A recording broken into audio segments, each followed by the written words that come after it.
cerahku, matahari bersinar, ku gendong tas merahku di pundak. Selamat pagi semua, ku nantikan dirimu di depan kelasmu, menantikan kami.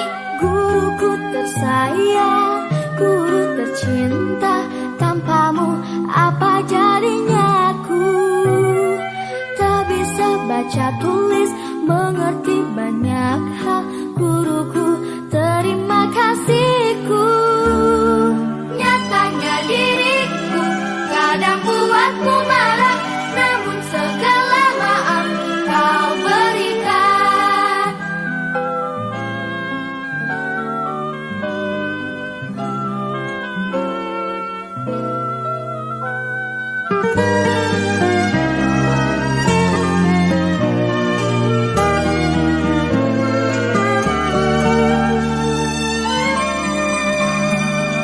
Selamat pagi semua, ku nantikan dirimu. Assalamualaikum warahmatullahi wabarakatuh. Yang terhormat Kepala SDM Brimo, yang kami hormati Bapak Ibu Guru hebat SDM Brimo semua.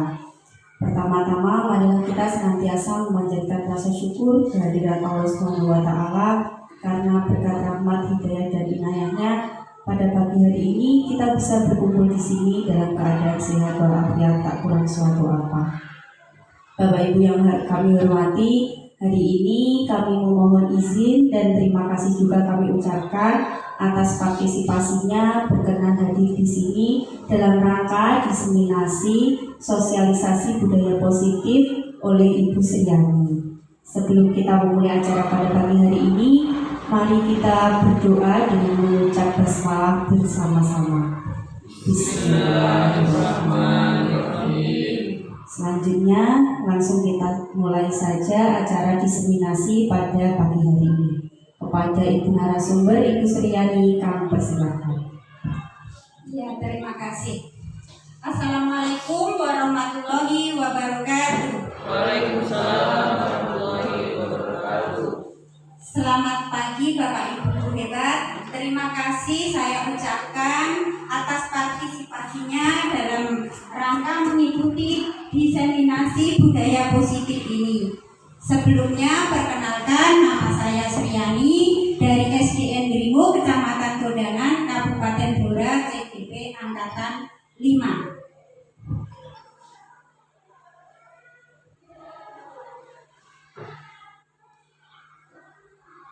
Sebelum kita membahas budaya positif, mari mengenal terlebih dahulu filosofi dari Ki Hajar Dewantara. Ki Hajar Dewantara menjelaskan bahwa pendidikan yaitu menuntun segala kodrat yang ada pada anak-anak agar mereka dapat mencapai keselamatan dan kebahagiaan yang setinggi-tingginya, baik sebagai manusia maupun sebagai anggota masyarakat. Oleh sebab itu, kita sebagai pendidik itu hanya dapat menuntun tumbuh atau hidupnya kekuatan kodrat yang ada pada anak-anak agar dapat memperbaiki lakunya, bukan dasarnya. Hidup dan tumbuhnya kekuatan kodrat anak tersebut. Selanjutnya, dasar pendidikan berhubungan dengan kodrat alam dan kodrat zaman. Kodrat alam berkaitan dengan sifat dan bentuk lingkungan di mana anak itu berada. Sedangkan kodrat zaman berkaitan dengan isi atau irama. Kemudian, dalam menuntun laku dan pertumbuhan kodrat anak, Ki Hajar Dewantara mengibaratkan peran pendidik seperti petani atau tukang kebun. Anak-anak itu seperti biji yang tumbuh di semai dan ditanam oleh pak tani atau pak tukang kebun di lahan yang telah disediakan. Anak-anak itu bagaikan butir-butir jagung yang ditanam. Bila biji jagung ditempatkan di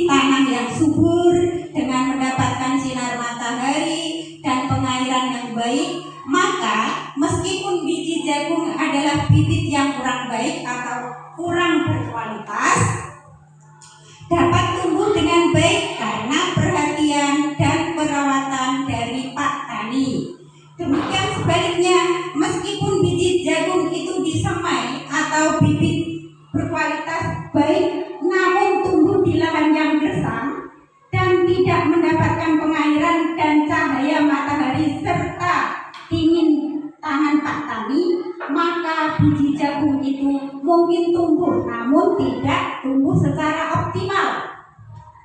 Dalam proses menuntun, anak diberi kebebasan, namun pendidik sebagai pamong dalam memberi tuntunan dan arahan agar anak tidak kehilangan arah dan membahayakan dirinya.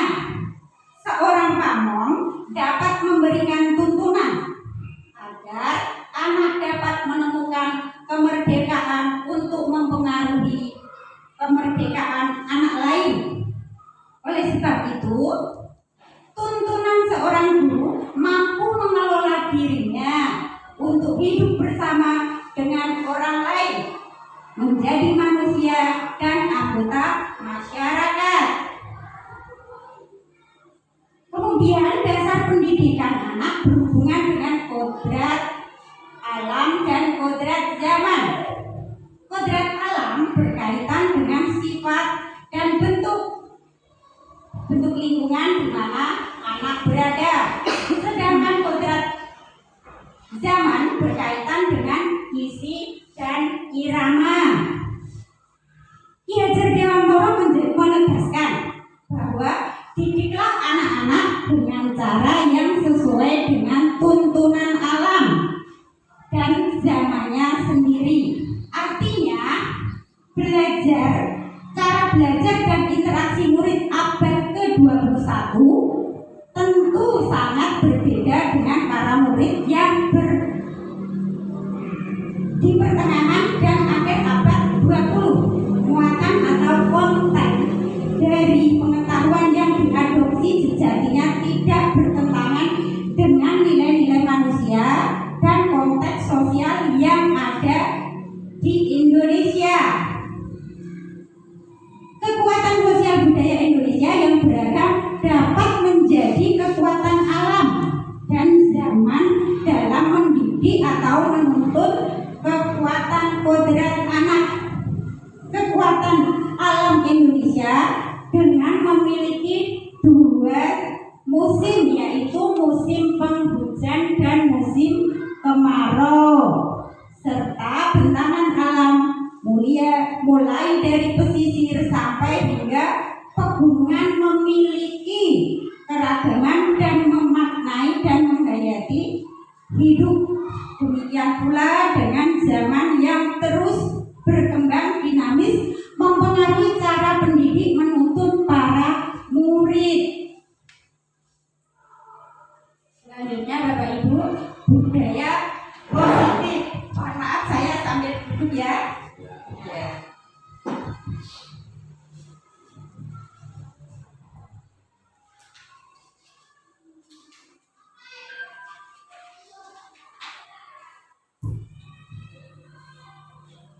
Menurut Ki Hajar Dewantara, budi pekerti atau watak atau karakter merupakan perpaduan antara gerak pikiran, perasaan, kehendak, dan kemauan sehingga menimbulkan tenaga. Budi pekerti juga dapat diartikan sebagai perpaduan antara cipta, kognitif, atau karsa, afektif, sehingga menciptakan karya atau psikomotor.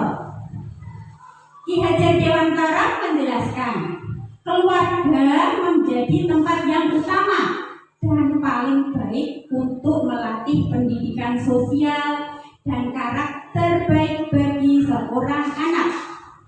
Oleh sebab itu, peran orang tua sebagai pendidikan sosial dan karakter baik bagi seorang anak.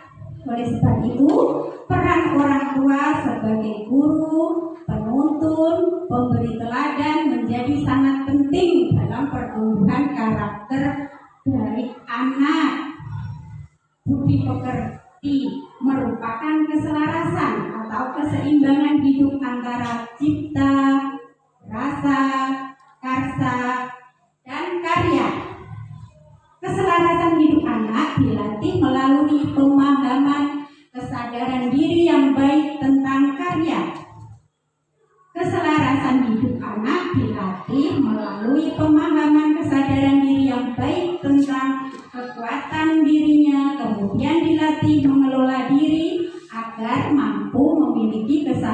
sosial bahwa kekuatan dirinya, kemudian dilatih mengelola diri agar mampu memiliki kesadaran sosial budaya bahwa ia tidak hidup sendiri dalam relasi sosialnya, sehingga ketika membuat sebuah keputusan yang ia tidak hidup. Mohon maaf, saya ulang. Ketika membuat sebuah keputusan yang bertanggung jawab dalam kemerdekaan dirinya dan kemerdekaan orang lain, budi pekerti melatih anak untuk memiliki kesadaran diri yang utuh, untuk menjadi dirinya atau kemerdekaan diri dan kemerdekaan orang lain. Kita ambil contoh perbandingan dengan hidup tumbuhnya seorang petani.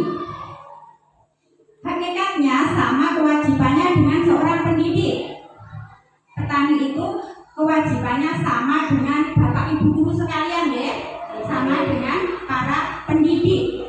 Para petani yang menanam padi misalnya hanya dapat menuntun tumbuhnya padi. Ia dapat memperbaiki kondisi tanah, memperbaiki tanaman padi, memberi pupuk, memberikan pengairan, membasmi ulat-ulat atau jamur-jamur yang mengganggu hidup tanaman padi dan yang lain sebagainya. Dari uraian tersebut kita dapat memahami bahwa sekolah diibaratkan sebagai tanah tempat kita bercocok tanam, sehingga guru harus mengusahakan sekolah jadi lingkungan yang menyenangkan, menjaga dan melindungi murid dari hal-hal yang tidak baik. Demikian karakter murid tumbuh dengan baik. Sebagai contoh, murid yang tadinya malas menjadi bersemangat, bukan kebalikannya. Maksudnya anak jadi malas-malasan terus gitu, tidak boleh. Murid akan mampu menerima dan menyerap suatu pembelajaran bila lingkungan di sekelilingnya terasa aman dan nyaman. Selama seseorang merasakan tekanan-tekanan dari lingkungannya, maka proses pembelajaran sulit terjadi. Dengan demikian, salah satu tanggung jawab seorang guru adalah bagaimana menciptakan suatu lingkungan positif yang terdiri dari warga sekolah yang saling mendukung, saling belajar, saling bekerja sama, sehingga tercipta kebiasaan-kebiasaan baik. Dari kebiasaan-kebiasaan baik ini akan tumbuh menjadi karakter-karakter warga sekolah, dan pada akhirnya karakter-karakter dari kebiasaan-kebiasaan baik akan membentuk suatu budaya positif. Selanjutnya Bapak Ibu, ini adalah psikiater dan pendidik Dr. William Glasser dalam kontrol teori yang kemudian hari berkembang dan dinamakan Toys Theory, meluruskan beberapa miskonsepsi tentang makna kontrol. Makna kontrol yang pertama adalah ilusi guru mengontrol murid. Pada dasarnya kita tidak dapat memaksa murid untuk berbuat sesuai jikalau murid tersebut memilih untuk tidak melakukannya. Teori kontrol menyatakan bahwa semua perilaku memiliki tujuan, bahkan terhadap perilaku yang tidak disukai. Kemudian yang kedua adalah ilusi bahwa semua penguatan positif efektif dan bermanfaat. Penguatan positif atau bujukan adalah bentuk-bentuk kontrol. Segala usaha untuk mempengaruhi murid agar mengulangi suatu perilaku tertentu adalah suatu usaha untuk mengontrol murid tersebut tersebut dalam jangka waktu tertentu, kemungkinan murid tersebut akan menyadarinya dan mencoba untuk menolak bujukan kita, atau bisa jadi murid tersebut menjadi tergantung pendapat sang guru untuk berusaha. Yang ketiga adalah ilusi bahwa kritik dan membuat orang merasa bersalah dapat menguatkan karakter. Menggunakan kritik dan rasa bersalah untuk mengontrol murid menuju pada identitas gagal. Mereka belajar untuk merasa buruk tentang diri mereka. Mereka mengembangkan dialog diri yang negatif. Kadangkala sulit bagi guru untuk mengidentifikasi bahwa mereka sedang melakukan perilaku ini, karena seringkali guru cukup menggunakan suara halus untuk menyampaikan pesan negatif. Selanjutnya yang terakhir adalah ilusi bahwa orang dewasa memiliki hak untuk memaksa. Banyak orang dewasa yang percaya bahwa mereka memiliki tanggung jawab untuk membuat murid-murid berbuat hal-hal tertentu. Apapun yang dilakukan dapat diterima selama ada hal-hal tertentu, apapun itu, selama ada sebuah kemajuan berdasarkan sebuah pengukuran kinerja. Pada saat itu pula orang dewasa akan menyadari bahwa perilaku memaksa tidak akan efektif untuk jangka waktu panjang dan sebuah hubungan permusuhan akan terbentuk.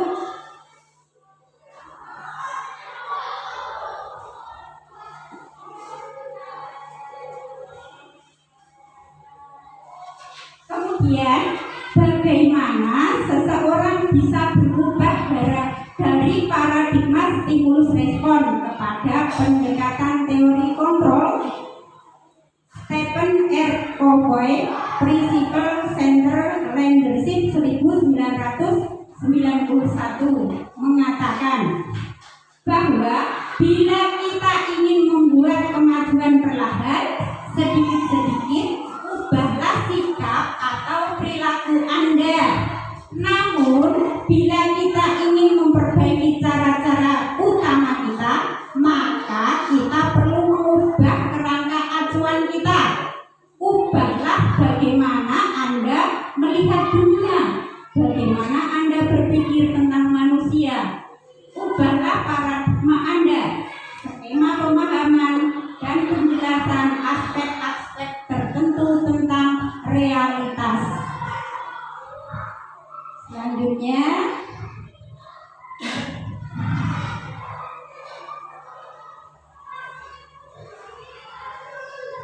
seseorang yang memiliki disiplin diri berarti mereka bisa bertanggung jawab terhadap apa yang dilakukannya, karena mereka mendasarkan tindakan mereka pada nilai-nilai kebajikan universal. Dalam rangka menciptakan lingkungan positif, salah satu strategi yang perlu kita tinjau kembali adalah penerapan disiplin di sekolah. Para guru berpendapat bahwa kalau saja anak-anak bisa disiplin, pasti mereka akan belajar dengan baik. Para guru juga berpendapat bahwa mendisiplinkan anak-anak adalah bagian yang paling menantang dari pekerjaan mereka sebagai pendidik atau guru. Ketika mendengar kata disiplin, apa yang terbayang di benak Bapak Ibu? Kalau kita mendengar kata disiplin, kira-kira berhubungan dengan apa? Taat pada aturan. Iya, pasti kita berpikir disiplin itu kita harus taat kepada aturan, peraturan yang ada di sekolah ataupun di kelas kita masing-masing. Ternyata kebanyakan orang akan menghubungkan kata disiplin dengan kata tertib, teratur, dan kepatuhan pada peraturan. Kata disiplin juga sering dihubungkan dengan hukuman, Bapak Ibu.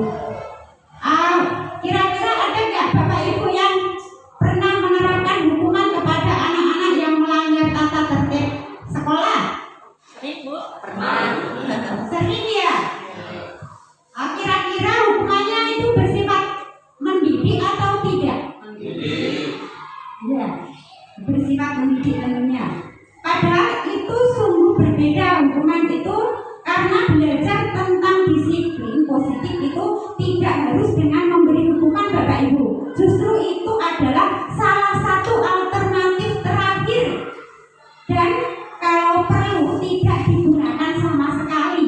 Jadi kita itu dilarang untuk menghukum anak-anak ketika mereka bersalah. Selanjutnya, untuk menciptakan murid yang merdeka, syarat utamanya adalah harus ada disiplin yang kuat. Disiplin yang dimaksud adalah disiplin diri yang memiliki motivasi internal. Jadi disiplin itu harus datang dari dalam diri sendiri. Jika kita tidak memiliki motivasi internal, maka kita memerlukan pihak lain untuk mendisiplinkan kita, atau motivasi tersebut disebut dengan motivasi eksternal karena berasal dari luar, bukan dari dalam diri kita sendiri. Betul.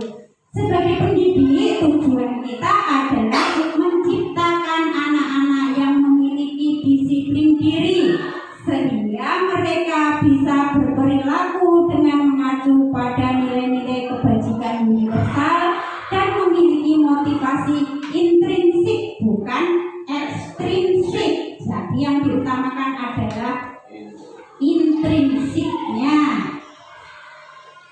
Selanjutnya, nilai-nilai kebajikan universal. Nilai-nilai kebajikan universal itu meliputi seperti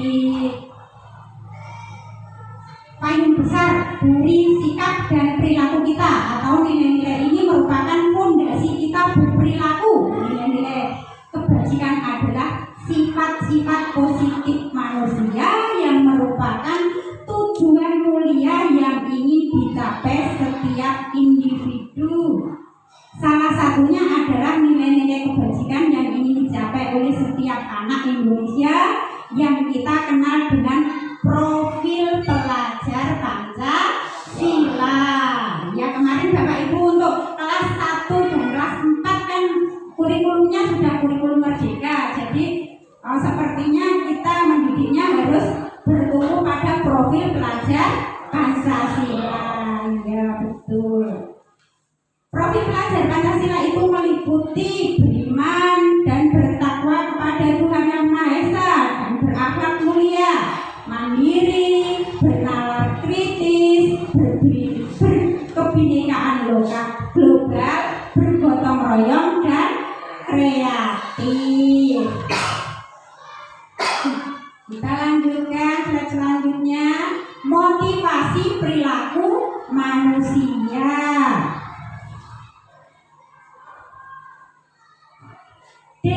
Dian Gosen dalam bukunya Restructuring School Discipline menyatakan ada 3 motivasi perilaku manusia.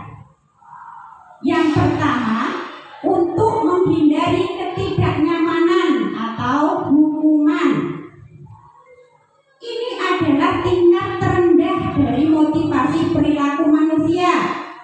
Sebenarnya mereka sedang menghindari permasalahan yang mungkin muncul dan berpengaruh pada mereka secara fisik, psikologis, maupun permasalahan yang mungkin berpengaruh pada mereka secara fisik, psikologis, maupun tidak terpenuhinya kebutuhan mereka.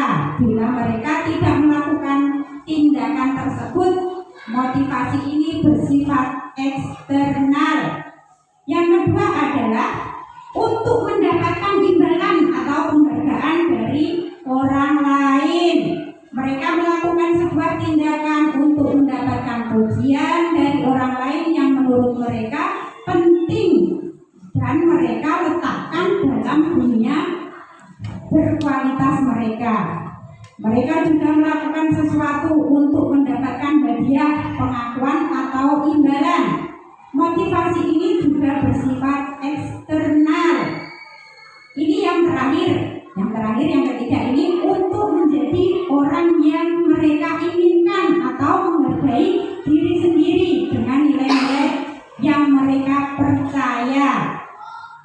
melakukan sesuatu karena nilai-nilai yang mereka yakini dan hargai, dan mereka melakukannya karena ingin menjadi orang yang mereka melakukannya karena mereka ingin menjadi orang yang melakukan nilai-nilai mereka yakini tersebut. Ini adalah motivasi yang membuat seseorang memiliki disiplin positif, karena motivasi berperilakunya bersifat internal, bukan berasal dari luar atau eksternal.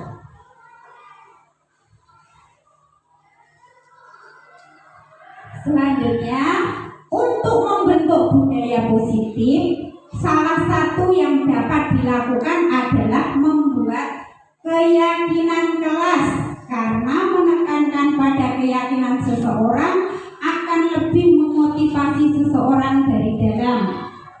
Seseorang akan lebih tergerak dan bersemangat untuk menjalankan keyakinannya daripada hanya sekedar mengikuti serangkaian peraturan tertulis tanpa makna. Murid-murid pun demikian. Mereka perlu mendengarkan dan memahami arti sesungguhnya tentang peraturan-peraturan yang diberikan.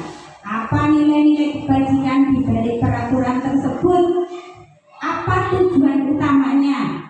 Dan menjadi tidak tertarik atau takut sehingga hanya sekedar mengikuti serangkaian peraturan-peraturan yang mengatur mereka tanpa memahami tujuan mulianya. Prosedur pembentukan keyakinan sekolah atau keyakinan kelas. 1. Mempersilakan warga sekolah atau murid-murid di sekolah atau kelas untuk bercurah pendapat tentang peraturan yang perlu disepakati di sekolah atau di kelas.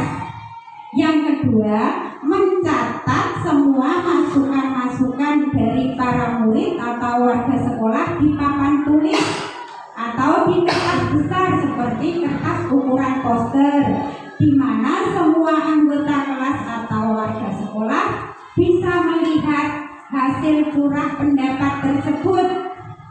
Yang ketiga, susunlah keyakinan kelas sesuai prosedur pembentukan keyakinan sekolah atau kelas.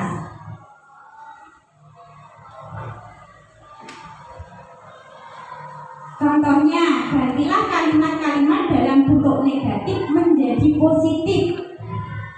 Misalnya begini, kalimat negatifnya, jangan berlari di kelas atau koridor. Kemudian kita jadikan kalimat positif, berjalanlah di kelas atau di koridor. Selanjutnya, setelah keyakinan kelas atau sekolah selesai dibuat, maka semua warga kelas dipersilahkan meninjau ulang dan menyetujuinya dengan menandatangani keyakinan sekolah atau keyakinan kelas tersebut, termasuk guru dan semua warga atau murid kita. Keyakinan sekolah atau keyakinan kelas selanjutnya bisa diletakkan di dinding kelas atau di tempat-tempat yang mudah dilihat oleh semua warga sekolah. Nah, ini ada kebutuhan dasar manusia. Kebutuhan dasar manusia itu ada 5, Bapak Ibu. Yang pertama adalah kebutuhan yang bersifat fisiologis untuk bertahan hidup. Kemudian yang kedua adalah kasih sayang dan rasa diterima. Kebutuhan ini meliputi kebutuhan akan hubungan dan koneksi sosial, kebutuhan untuk memberi dan menerima kasih sayang, dan kebutuhan untuk merasa menjadi bagian dari suatu kelompok.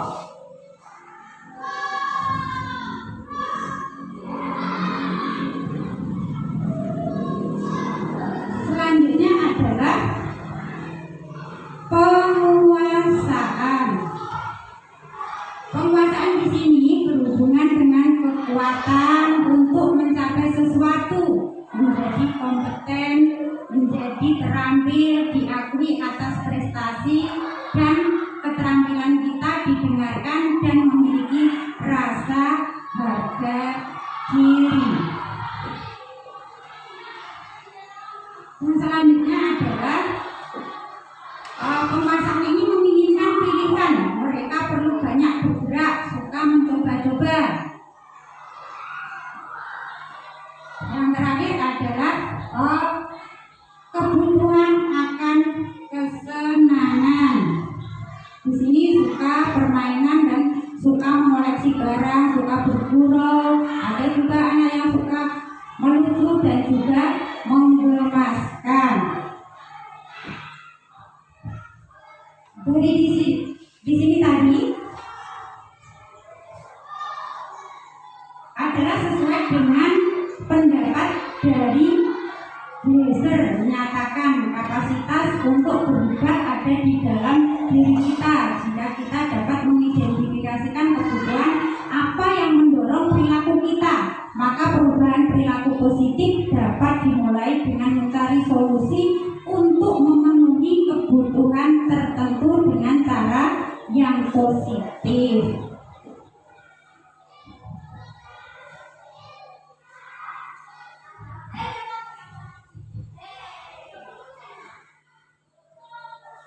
Ian Gosen dalam bukunya Restitution Restructuring School Discipline 1998 mengemukakan bahwa guru perlu meninjau kembali penerapan disiplin di dalam ruang-ruang kelas.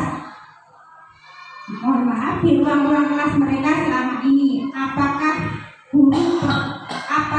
telah efektif, apakah berpusat, kemerdekaan dan memandirikan murid. Bagaimana dan mengapa? Melalui serangkaian riset dan berdasarkan pada teori kontrol William Glaser, Gosen berkesimpulan ada 5 posisi kontrol yang diterapkan oleh guru, orang tua ataupun atasan dalam melakukan kontrol. Kelima posisi kontrol tersebut adalah penghukum, pembuat rasa bersalah, teman, pemantau, dan manajer.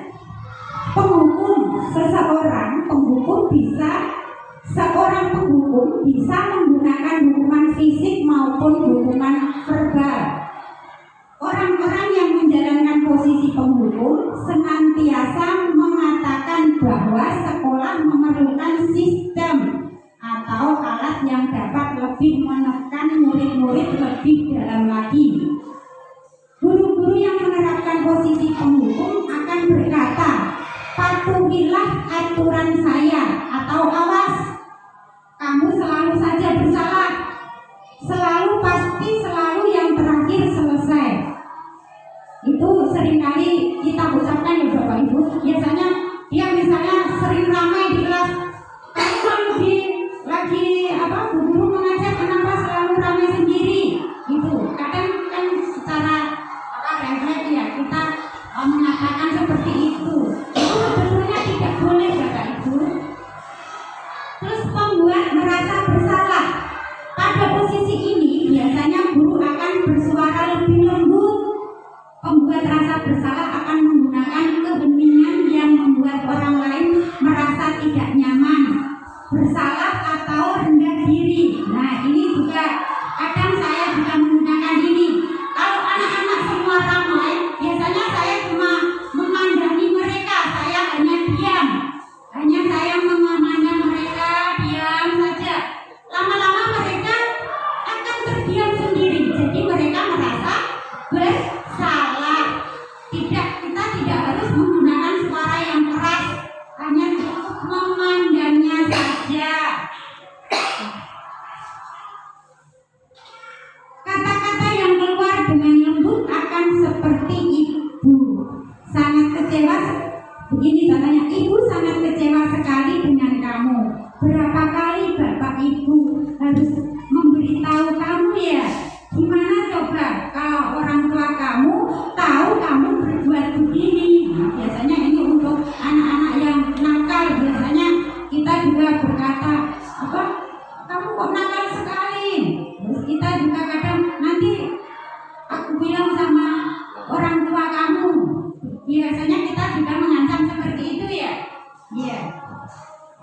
Yang selanjutnya adalah sebagai teman, guru pada posisi ini tidak akan menyakiti murid, namun akan tetap berupaya mengontrol murid melalui persuasi. Mereka akan berkata, ayo bantulah demi bapak atau ibu ya. Ayo ingat tidak bantuan bapak selama ini. Ya sudah, kali ini tidak apa-apa, nanti ibu bantu bereskan. Itu adalah posisi sebagai teman. Kemudian yang selanjutnya adalah sebagai pemantau. Dengan menggunakan sanksi atau konsekuensi, kita dapat memisahkan hubungan pribadi kita dengan murid. Sebagai seorang yang menjalankan posisi pemantau, pertanyaan yang diajukan oleh pemantau contohnya adalah peraturannya apa? Apa yang telah kamu lakukan? Sanksi atau konsekuensinya apa? Biasanya kita membuat kesepakatan dengan anak-anak. Yang terakhir adalah posisi manajer. Posisi manajer ini adalah posisi di mana guru berbuat sesuatu bersama murid, mempersilahkan murid mempertanggungjawabkan perilakunya, mendukung murid agar dapat menemukan solusi atas permasalahannya sendiri. Seorang manajer akan berkata, apa yang kita yakini atau kembali ke keyakinan kelas. Apakah kamu meyakininya? Jika kamu meyakininya, apakah kamu bersedia memperbaikinya? Jika kamu memperbaiki ini, hal ini menunjukkan apa tentang dirimu? Apa rencana kamu untuk memperbaiki hal ini? Ini adalah kemarin yang saya praktekkan Bapak Ibu tentang posisi kontrol untuk anak-anak yang melakukan kesalahan. Kemudian selanjutnya tentang restitusi. Restitusi sebuah cara menanamkan disiplin positif pada anak. Restitusi adalah proses menciptakan kondisi bagi murid untuk memperbaiki kesalahan mereka, sehingga mereka bisa kembali pada kelompok mereka dengan karakter yang lebih kuat. Ini adalah pendapat Bosen 2004. Restitusi membantu murid menjadi lebih memiliki tujuan, disiplin positif, dan memulihkan dirinya setelah berbuat salah. Penekanannya bukanlah pada bagaimana berperilaku untuk menyenangkan orang lain atau menghindari ketidaknyamanan, namun tujuannya adalah menjadi orang yang menghargai nilai-nilai kebajikan yang mereka percayai. Melalui restitusi ini, ketika murid berbuat salah, guru akan menanggapinya dengan cara yang memungkinkan murid untuk membuat evaluasi internal tentang apa yang dapat mereka lakukan untuk memperbaiki kesalahan mereka dan mendapatkan kembali harga dirinya. Restitusi menguntungkan korban, tetapi juga menguntungkan orang lain yang telah berbuat salah. Ini sesuai dengan prinsip dari teori kontrol William Glasser tentang solusi menang-menang. Ciri-ciri Ciri restitusi yang membedakan dengan program disiplin lain adalah satu, restitusi itu bukan untuk menebus kesalahan, namun untuk belajar dari kesalahan. Dalam restitusi ini, ketika murid berbuat salah, guru tidak mengarahkan untuk menebus kesalahan dengan membayar sejumlah uang, memperbaiki kerugian yang timbul, atau sekedar meminta maaf. Ketika murid belajar dari kesalahan untuk menjadi lebih baik untuk masa depan, mereka akan mendapatkan pelajaran yang mereka bisa pakai terus-menerus di masa depan untuk menjadi orang yang lebih baik. Biasanya kita seperti yang pengalaman dulu ya Bu Sulase, itu kalau anak yang melanggar tata tertib atau misalnya mereka bertengkar kan kena poin, itu ternyata tidak boleh bisa. Jadi mulai sekarang ya tidak boleh diterapkan ya, begitu. Tidak boleh pakai poin-poinan untuk membayar sejumlah uang walaupun itu jumlahnya kecil, tapi kedepannya itu nanti akan bermasalah ya. Yang kedua, ciri-cirinya restitusi memperbaiki hubungan. Proses ini menciptakan kondisi yang aman bagi murid untuk menjadi jujur pada diri mereka sendiri dan mengevaluasi dampak dari tindakan mereka pada orang lain. Ketika proses pemulihan dan evaluasi telah selesai, mereka bisa mulai berpikir tenang apa yang bisa dilakukan untuk menebus kesalahan mereka pada orang yang menjadi korban. Kemudian ciri-ciri yang ketiga dari restitusi, restitusi adalah tawaran, bukan paksaan. Restitusi yang dipaksa bukanlah restitusi yang sebenarnya, tapi konsekuensi. Penting bagi guru untuk menciptakan kondisi yang membuat murid bersedia menyelesaikan masalah dan berbuat lebih baik lagi.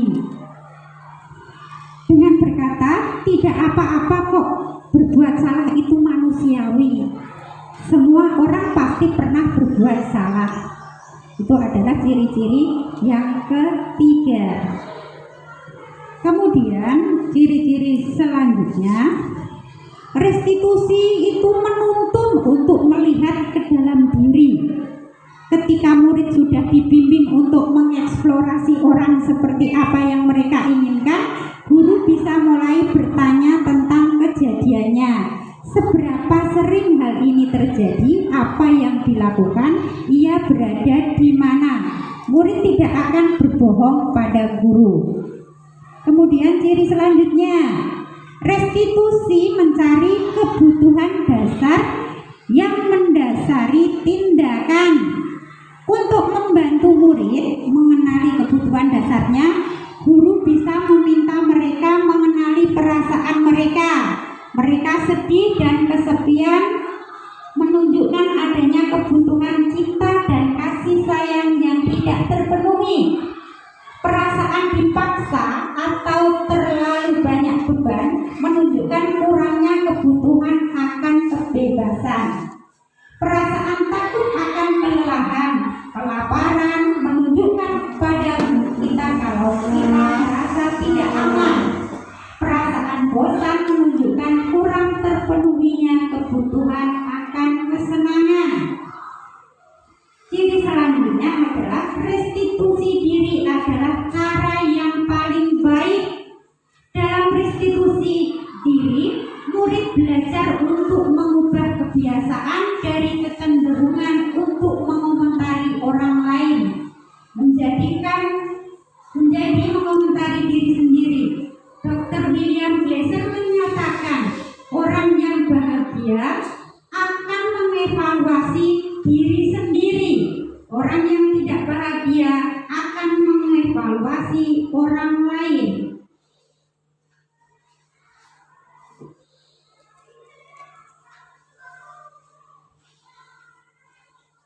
Tahapan untuk memudahkan para guru dan orang tua dalam melakukan proses untuk menyiapkan anaknya untuk melakukan restitusi bernama segitiga restitusi atau restitution triangle.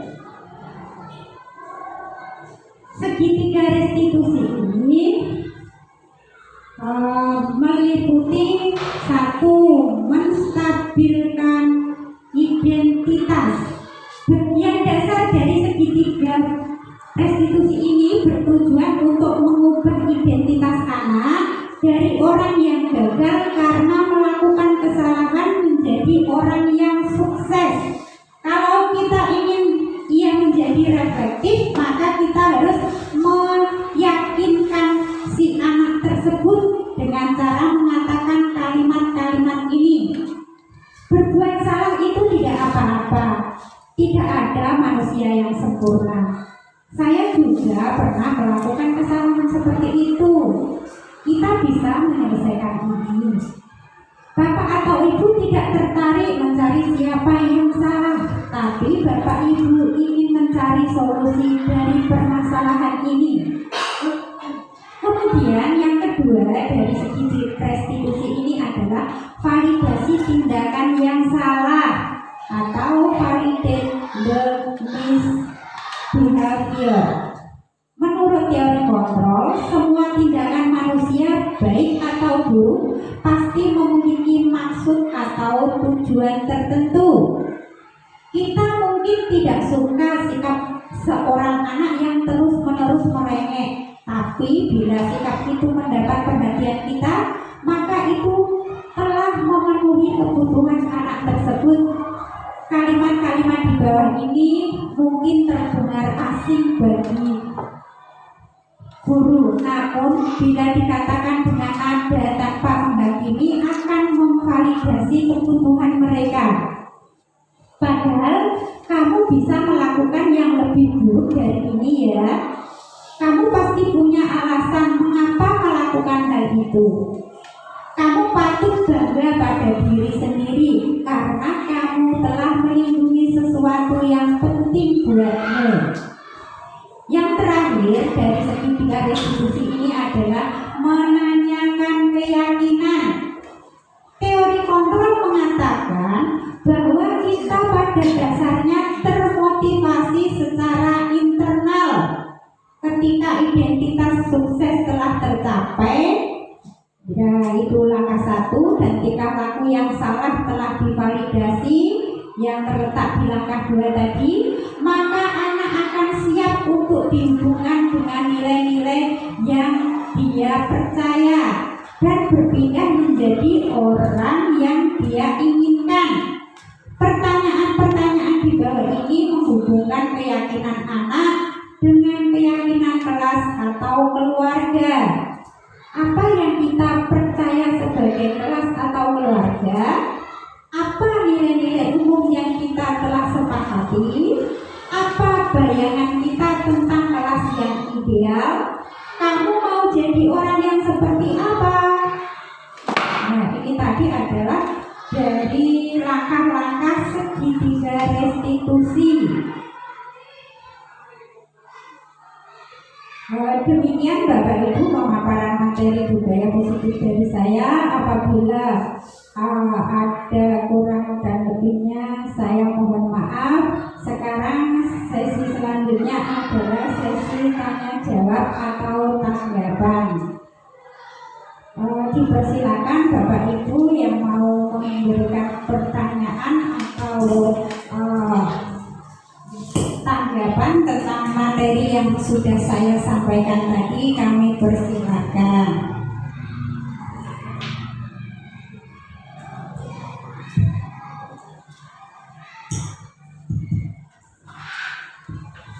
Assalamualaikum warahmatullahi wabarakatuh. Waalaikumsalam warahmatullahi wabarakatuh.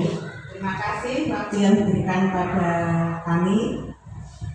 Kami dalam pertemuan ini mau bertanya pada narasumber. Dalam penjelasan tadi, Bu Yani menjelaskan tentang budaya positif yang ada di sekolah. Pertanyaan saya, bagaimanakah cara membentuk budaya positif di sekolah, khususnya di SD Negeri Dringo ini. Terima kasih.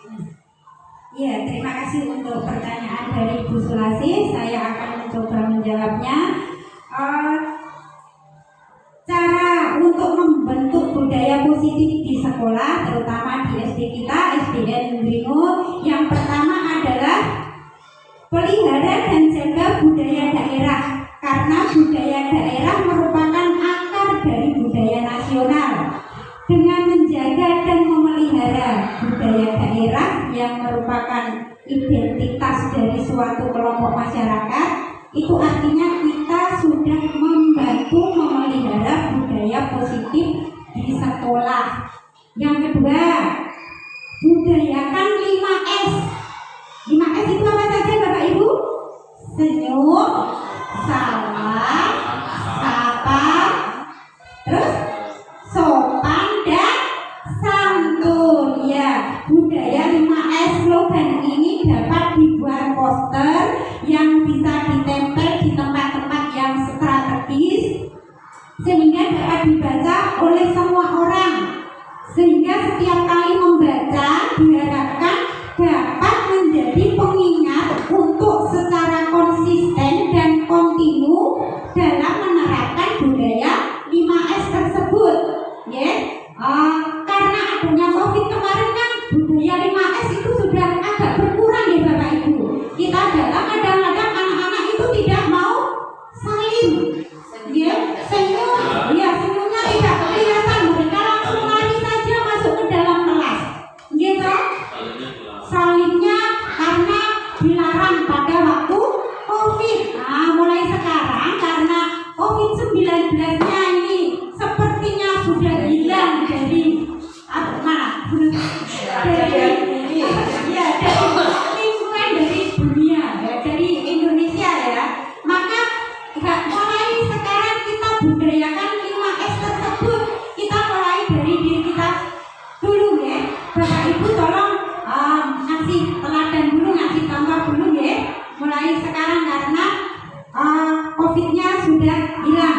Kemudian yang ketiga adalah membuat kesepakatan kelas.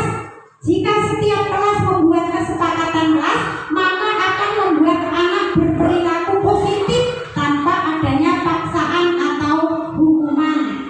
Tetapi muncul kesadaran dari dalam diri masing-masing untuk taat terhadap kesepakatan yang telah dibuatnya sendiri.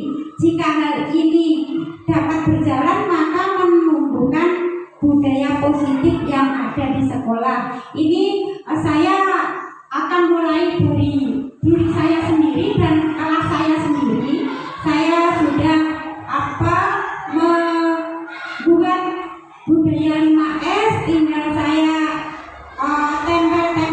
tempel-tempel di tempat yang strategis. Juga saya sudah membuat pojok baca atau sudut baca untuk anak-anak belajar di situ.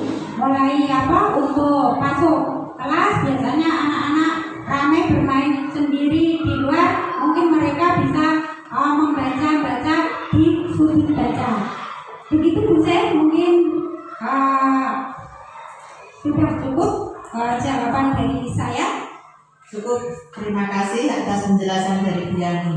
Insya Allah nanti saya akan terapkan di kelas saya juga. Iya, terima kasih Bu Sen. Untuk yang lain mungkin ada yang mau bertanya lagi?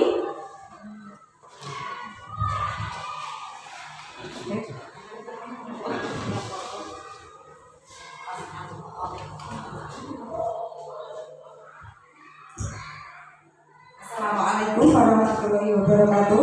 Waalaikumsalam warahmatullahi wabarakatuh.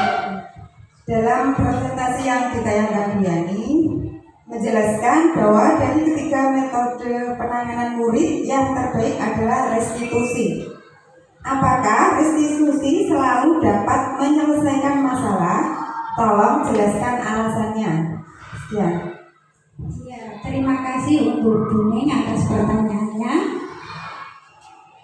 Apakah restitusi selalu dapat menyelesaikan masalah? Jawabannya adalah iya. Penjelasannya, selama ini kebiasaan kita adalah langsung memaafkan atau membuat mereka tidak nyaman.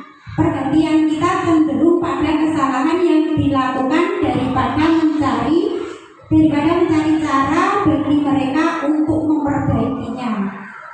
Salah satu cara untuk memperbaiki diri agar terwujud disiplin diri dapat dilakukan melalui segitiga restitusi tadi.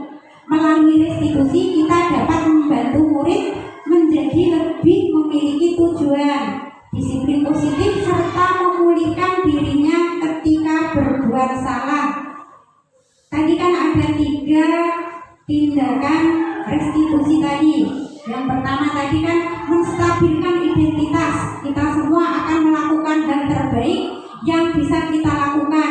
Kemudian yang kedua tadi validasi tindakan yang salah. Semua perilaku memiliki alasan kenapa mereka berbuat begitu. Mungkin anak tersebut itu mempunyai alasan tertentu. Seperti kemarin di kelas saya, itu anak itu pamitnya ke saya, izinnya itu, Bu, saya mau ke toilet. Setelah saya perhatikan, ternyata anak tersebut tidak pergi ke toilet, tapi pergi ke kantin. Dia membeli jajan. Kemudian kakak saya panggil anak tersebut, saya tanya kenapa dia kok izinnya ke toilet tapi pergi ke kantin untuk jajan. Alasannya karena anak tersebut lapar, belum sarapan dari rumah, tidak sempat sarapan dari rumah. Tapi menurut segitiga restitusi, kita tidak boleh memarahi anak tersebut. Kita cari cara tadi dengan cara menerapkan segitiga restitusi. Kemudian yang kedua tadi validasi tindakan yang salah. Dengan mencari alasan tadi, terus anak kita tanya-tanya kenapa kok berbuat seperti itu. Terus anak tersebut akan menyadari dari dalam dirinya sendiri akan berbuat tidak akan berbuat seperti itu lagi, tidak akan mengulangi lagi. Mereka akan berkata dengan jujur. Restitusi ini jadi bisa melatih kejujuran anak. Anak tersebut juga ada itu yang malas untuk menyapu, itu juga perlu untuk kita terapkan dengan segitiga restitusi ini. Demikian Bu Neng jawaban dari saya. Ya, terima kasih atas penjelasannya. Sekian, wassalamualaikum warahmatullahi wabarakatuh. Waalaikumsalam warahmatullahi wabarakatuh. Mungkin ada yang mau memberi tanggapan tentang materi yang saya sampaikan di hari ini? Ada tidak Bapak Ibu? Kalau mau ngasih tanggapan?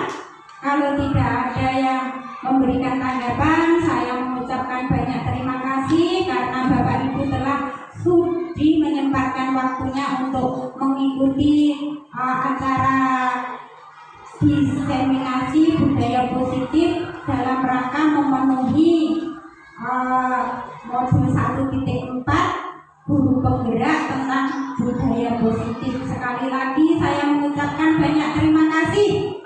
Akhirnya wassalamualaikum